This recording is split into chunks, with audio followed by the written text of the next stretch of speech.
Love knows not its own depth until its hour of separation. You're correct. Congratulations to TA! And this year's Philippine Frisbee Champion, Vicencio High School! Ayan yung manyak! Ikaw? Akala ko naman kung sino yung sinasabi nilang boyfriend daw ng anak ko na patang pangalan yung pala ikaw lang, oportunista ka! Wala ka namang medal, wala ka pang love life. Okay lang. At least hindi ako kabit sa teacher. Bata ka, minor de edad, siya teacher! Mami, mahal ko siya! Mahal na mahal ko si Sir Pat! Hindi ka talaga titigil! Hindi ka talaga titigil!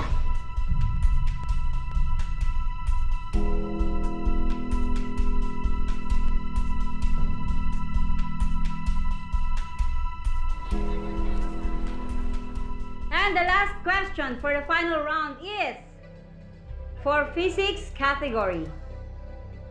What is the smallest amount of many forms of energy? What is the smallest amount of many forms of energy? And the correct answer is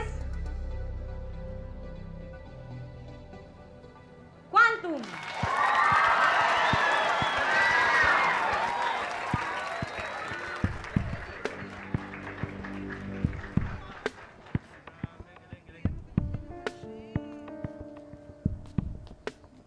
At ngayon, tulad ng inaasahan natin, si Minnie Montes ang magre-represent sa Philippine Quiz Bee next month.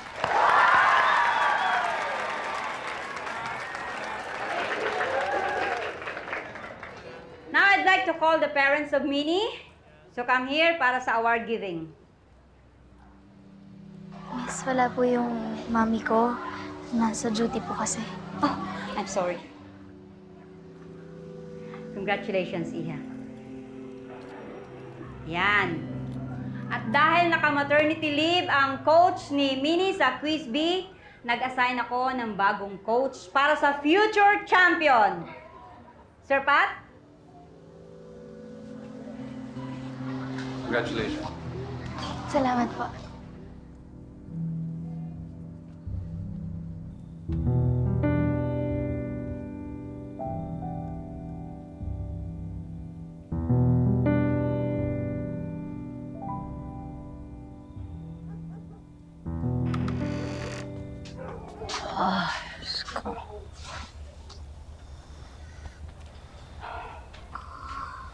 Mami,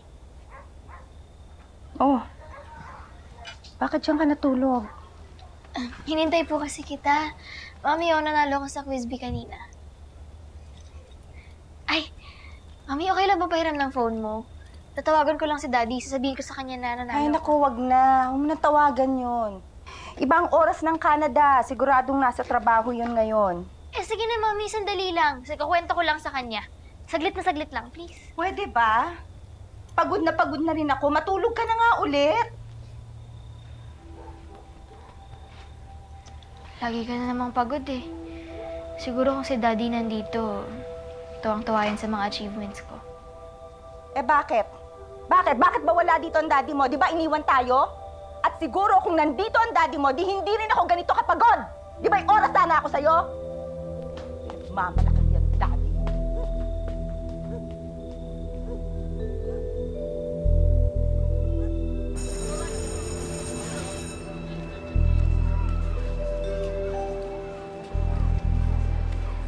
Minnie, ba't parang wala kang ginagawa dyan? You do realize may time limit tong exercise natin. Remember, sa Philippine Quiz Bee, you don't have the luxury of time to solve those problems. May time limit yun. Okay, so please focus.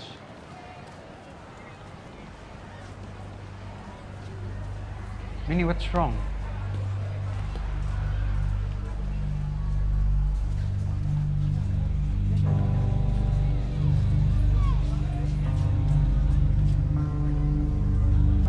Kung may problema ka, you can talk to me about it.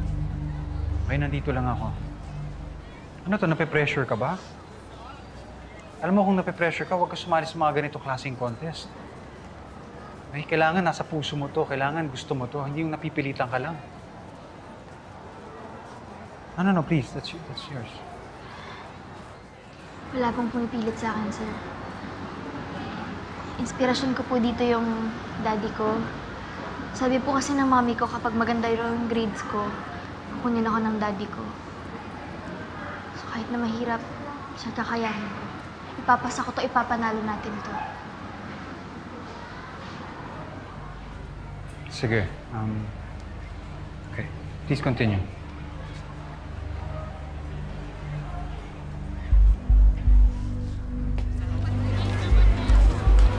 Ma'am, ibang klaseng estudyante si Minnie.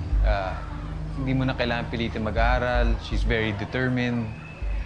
Ang galing. I agree. Masipag talaga yan si Minnie. Actually, hindi lang masipag eh. Ano ba yung word na hinahanap ko? Passionate. She's very passionate sa pag-aaral niya. I'm very impressed. Oh, nandiyan ka pala. Ito yung librong sinasabi ko sa'yo. Pag-aralan mo yan. Sige, salamat po, sir. Paano? Balik na muna ako sa office ko, ha? Remember, pag naging champion si Minnie, siya ang magiging kauna-unahang champion natin dito sa school. Okay? We will try our best, ma'am. Sige po, ma'am. Good luck. Minnie, good luck. Pag-aralan mo yan. Mahirap yan. Yung para sa mga tanong kailangan mo sagot.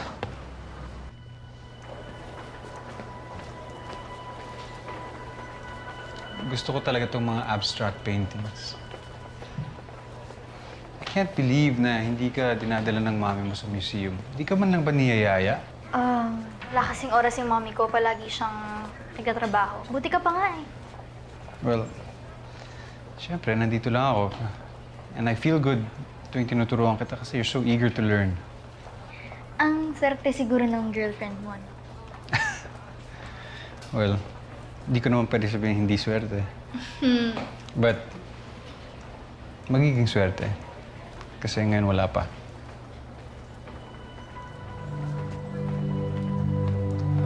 Punta tayo na next. Tara.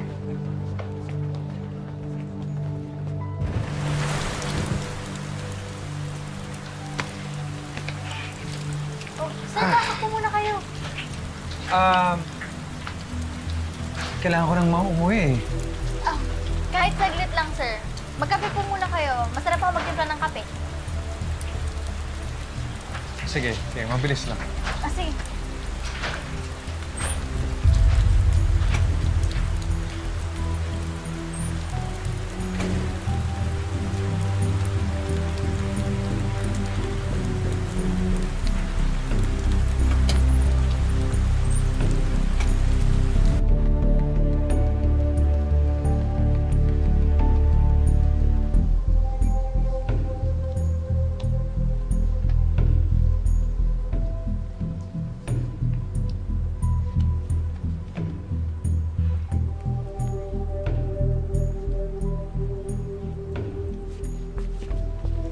Sir, magpatuyo po muna kayo kasi basang-basa kayo. Sige, salamat. Baka, Hindi, ako na. baka po mamaya magkasakit ka. Hindi, Minnie, ako na. Thank you. Okay lang. Hindi, okay lang talaga. Kaya ko to. Kaya ko to. Okay. Thank you. At saka, palit po muna kayong shirt.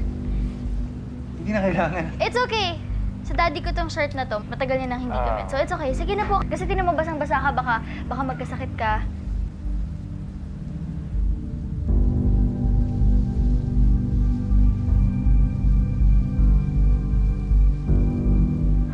Okay, sige. Okay. Papalit na ako. Okay. Okay. Yes.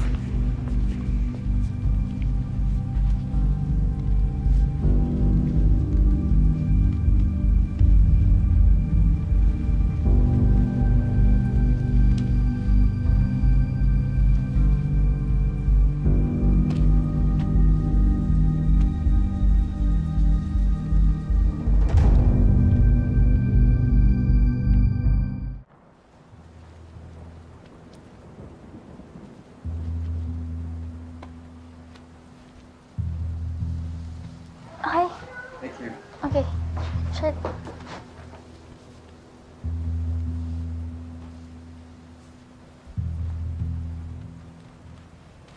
Yung mami mo nandito ba? Wala pa po. Wala pa. Nasa work pa. Mula sa simpleng paghanga, naging higit pa sa crush ang tingin ni Minnie sa kanyang Sir Pat. At dahil kulang siya sa paggabay ng kanyang mga magulang, paano niya kaya kokontrolin ang nagbabago niyang feelings para sa teacher? Naalala mo yung libro na pinahiram ko sa'yo, yung kay Khalil Gibran? Yung favorite line ko sa libro yun is, "Love doesn't know its own depth until its hour of separation." So, ang ibig sabihin ni Khalil Gibran, malalaman mo yung talagang value ng love kapag wala na sa'yo. Pwede rin ganun. Pwede rin alam mo na mahal mo. Tapos hindi mo lang ma-recognize kung gaano kalalim yung pagmamahal mo hanggang maghiwalay na kayo. Ako, ayoko nung sinabi niya. Kasi, ako kapag mahal ko yung tao, mahal ko eh. Hindi ko nahihintaying mawala pa sa akin bago ko masabi sa kanya. Pwede rin yun. Kasi 'di ba? Bakit naman mawawala kung alam naman nilang dalawa na mahal nila isa't isa, alam nila yung talagang value ng love nila for each other. 'Di ba, sir? Ito yung problem na...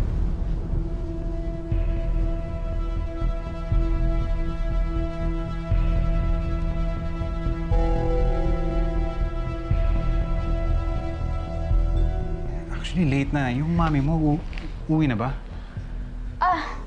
Mamayang gabi pa po yan. Thank you sa coffee. Thank you sa t-shirt. Babalik ko na lang siya bukas. Patuloy na lang natin itong pagre-review bukas sa school, ha? We'll continue this tomorrow. Kailangan ko nang umalis. Sir,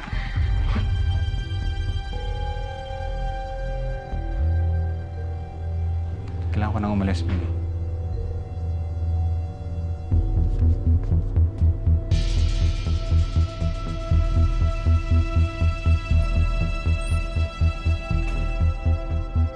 Sa edad na 16, sa guro niyang si Sir Pat unang matututunan ni Minnie kung paano ma-inlove. Pero bukod sa maraming lessons na kanilang pinag-aaralang magkasama, si Sir Pat din ang siyang magtuturo sa kanya kung paano ma-heartbroken.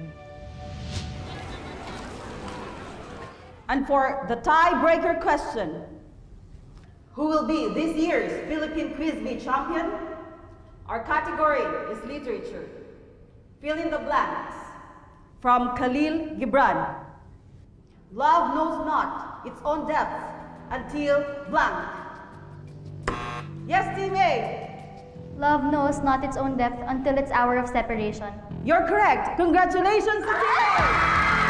And this year's Philippine Quiz Bee champion, Vicencio High School.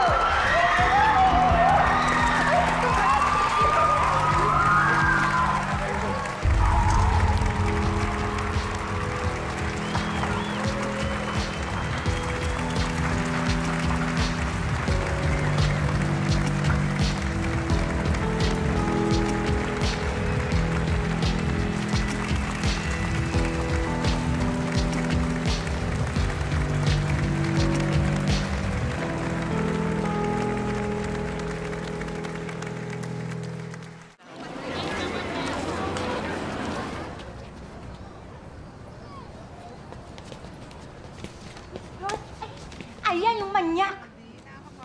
Ikaw? Akala ko naman kung sino yung sinasabi nilang boyfriend daw ng anak ko na Patang pangalan yung pala ikaw lang, oportunista ka! Kumalma muna tayo, please. Hindi niyo alam kung ano nangyayari. Kalma! Bakit? Ano bang ibang nangyayari dito? Walang nangyayari! Mami, tama na! Nakakahiya kay Sir Pat! Tama na! Mrs. Montes, humihingi po ako ng paunin. Dapat lang, no? I would like to apologize for whatever anguish na I may have caused. Pero sa totoo niyan, walang namagitan sa amin ni Minnie. Okay, bukod sa student-teacher relationship, walang nangyari sa amin. That's the truth. Minnie, kung nagmukhang may patutunguhan yung pagiging close natin, that's my fault. Okay? Dapat ako nag-set ng boundaries, dapat naging klaro yung roles natin. And Dapat that's lang talaga. very insensitive of me. Dapat lang. But bottom line, walang nangyari sa amin, ma'am. Thank you, Mr. Pat. But after this scandal, hindi ko na alam kung paano ka pa makakaharap sa mga estudyante dito. Sure, I understand. Kaya mag-volunteer na ako ng resignation ko. Okay? I quit. Effective immediately. Maghahanap ako ng ibang options. Nasa probinsya naman yung girlfriend ko. Doon ako magtatrabaho. It's fine. Good. Dapat lang. Malaking gulo na ang nangyari. It's time to start again. Start again? Ano to? Magpapatawaran lang? Ganun lang? Ha? Mrs. Montes, wala naman ho tayong pruweba na may harassment na naganap. This is just a silly infatuation.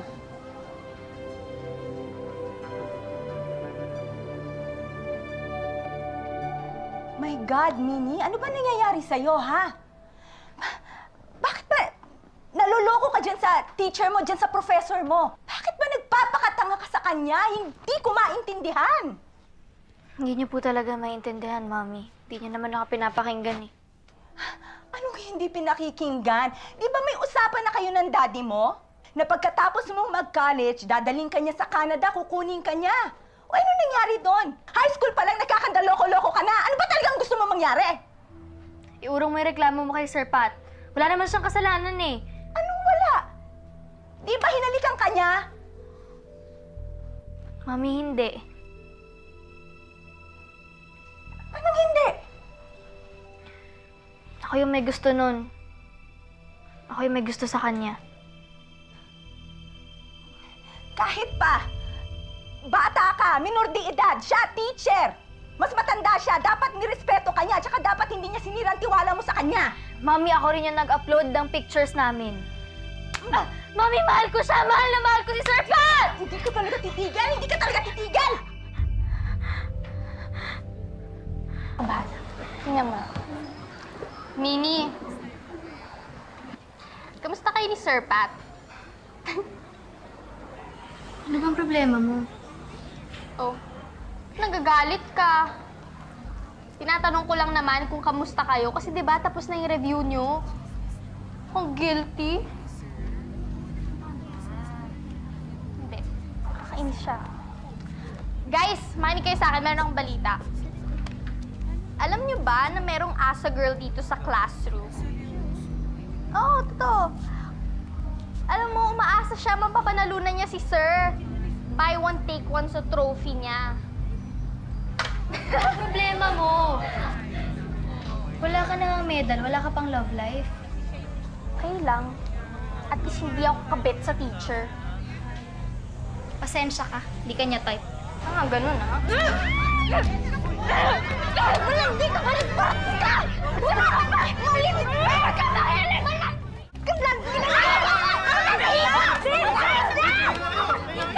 Kayong dalawa!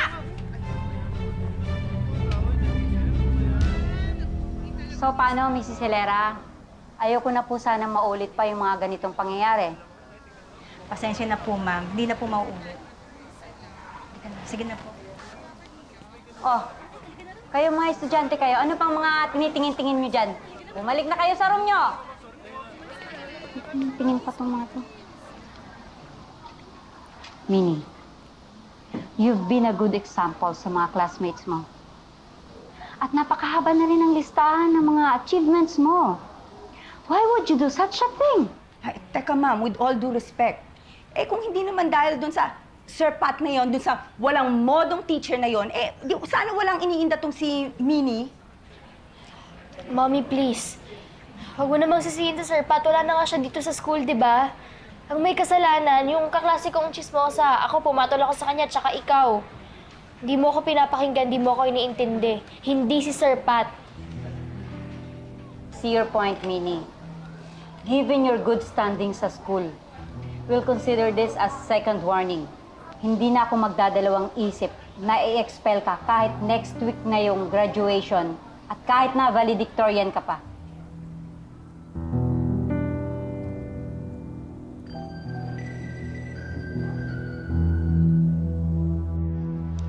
Ayan. O anak, ready ka na ba? Ha? Finally, ha?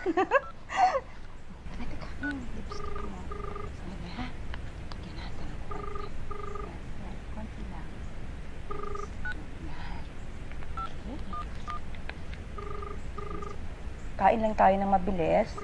Tapos punta na tayo sa school mo for your graduation, ha?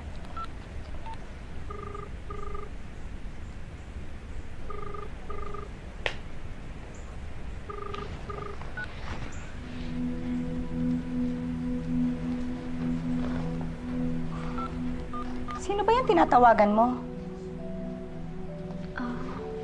Wala, Mami. Halika na.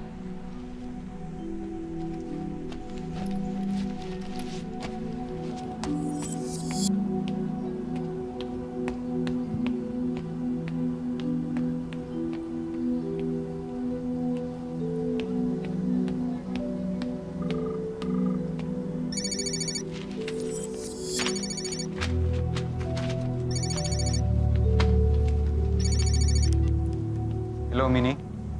Hello? Nasaan ka? Eto, naglilikit ng gamit. Paalis na. Sundan mo na ba siya? Dapat noon pa eh.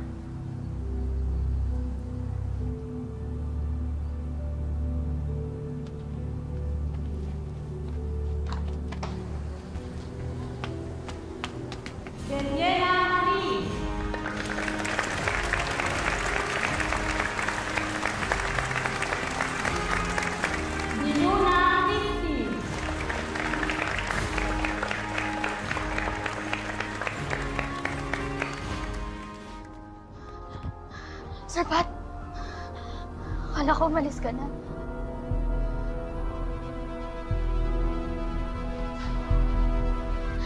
Sasama ako sa'yo. Gomez Richel.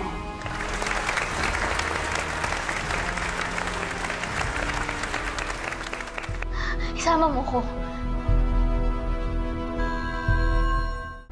Isama mo ko. Hindi pwede, Minnie. Bakit? Sasama ako sa'yo. Kaya ko iwanan lahat. Iiwanan ko lahat para magkasama tayo. Ito ginagawa sa sarili mo.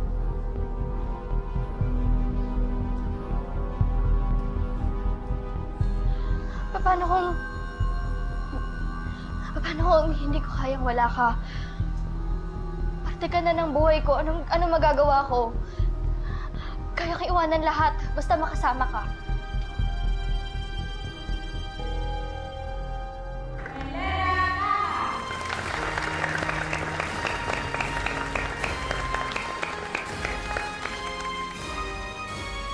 Montes Mini, our class valedictorian. Montes Mini, our class valedictorian. Alam mo, lahat ng bagay sa mundo, pwedeng magbago. Yung nararamdaman mo, lilipas din yan. Yung teacher ako, estudyante ka, mali eh, hindi talaga pwede.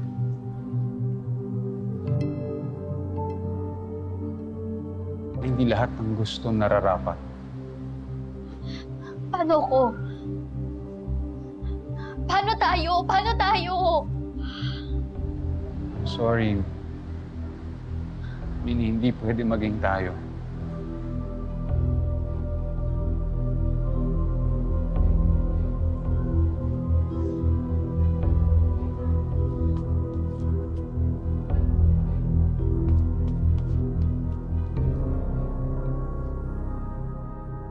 Montes Mini, our class valedictorian. Mami! Montes Mini, our class valedictorian.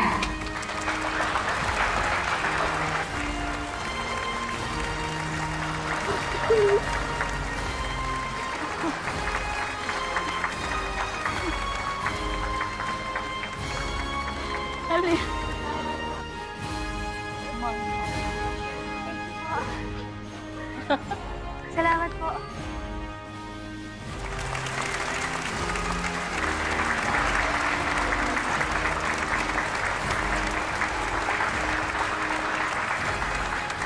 Once again, our class valedictorian, Montes Mini, our class valedictorian.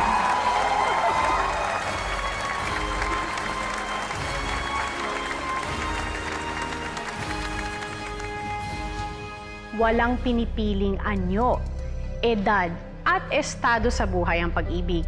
Pero hindi tayo dapat maging makasarili pagdating dito. Ibigay natin ang pagkakataon sa maayos na buhay at magandang kinabukasan para sa taong mahal natin. Maraming salamat po sa panonood. Ako po si Carla Abellana.